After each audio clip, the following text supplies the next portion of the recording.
আসসালামু আলাইকুম। আমার নাম রুবেল। আমি ব্রাউনবাড়িয়া থেকে আসছি। আমার বাড়ি নবীনগর থানা, বাতুরিয়া গ্রাম। আমি একটা রোগে আক্রান্ত ছিলাম, যে পিস্টলা সমস্যা।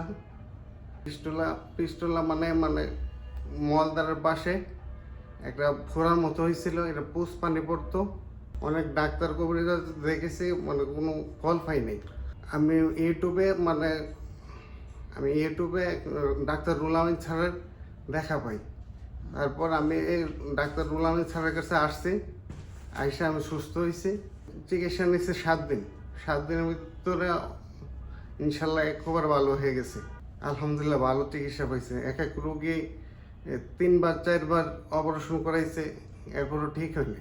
এমডি থেকেও আসছে, এমডির কাছে আইসা চিকিৎসা নিচ্ছে ডক্টর রুহুল আমিন স্যারের কাছে। কার যদি সমস্যা থাকে ডক্টর রুহুল আমিন স্যারের কাছে আসবেন, চিকিৎসা নেবেন, ইনশাল্লাহ ভালো হবেন। আমি যেরকম ভালো হয়েছে আপনারা এরকম ভালো হবে। আসসালামু আলাইকুম।